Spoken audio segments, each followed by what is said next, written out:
Bonsoir, merci d'être avec nous. Bienvenue dans le 20h de France 2. Emmanuel Macron est positif au Covid-19. L'annonce de l'Élysée est tombée au milieu de la matinée. Le président, qui présentait de légers symptômes, a passé un test PCR qui s'est donc révélé positif.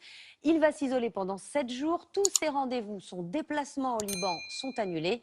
Il travaille à distance puisqu'il va bien. Le Premier ministre Jean Castex, cas contact, est lui pour l'instant négatif. Astrid Mesmorian, Samuel Guibou. S'il est une personne qui voit du monde en pleine épidémie, c'est bien le président de la République. Et la liste de ces cas contacts est extrêmement longue.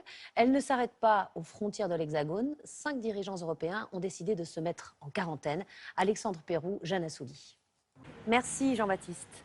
Si on ignore encore précisément comment le président a été contaminé, on sait en revanche où le commun des mortels, où les Français ont tendance à se contaminer. L'Institut Pasteur a rendu publique une étude dans laquelle il apparaît que c'est lorsque l'on partage un repas que l'on se contamine le plus, au restaurant ou chez soi. Simon Ricotier, Florence Bouquilla et Chloé Cormery.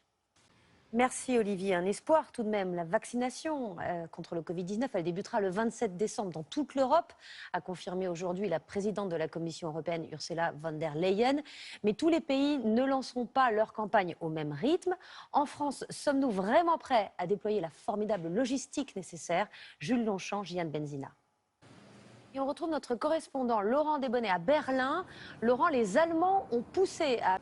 Merci Laurent. Et puis notez que l'Agence européenne du médicament va également avancer son verdict sur un deuxième vaccin, le Moderna. Il devrait intervenir, ce verdict, le 6 janvier. En France, c'est dans les EHPAD également que tout va commencer le 27 décembre. Les résidents qui se verront proposer le vaccin passeront d'abord une visite médicale. Ils devront être consentants, tout comme les soignants les plus fragiles. Quel est l'état d'esprit aujourd'hui dans ces établissements? Reportage à Cachan dans le Val-de-Marne de Margot Subra-Gomez et Valérie Lucas. Autre préoccupation à une semaine de Noël, les cadeaux, bien sûr. Le confinement a favorisé les commandes sur le net. À présent, il faut livrer toutes ces commandes et bien sûr respecter autant que possible les délais. Vous voyez ce reportage dans un entrepôt d'une marque de vente à domicile de Victor Frédéric et Sarah Lerche. Et c'est la fin de ce journal. Dans un instant, le journal météo de Chloé Namédian, le feuilleton Ainsi Grand Soleil. Ce soir, envoyé spécial présenté par Élise Lucet, puis complément d'enquête avec Jacques Cardoz. Demain, je vous souhaite de très belles fêtes de fin d'année.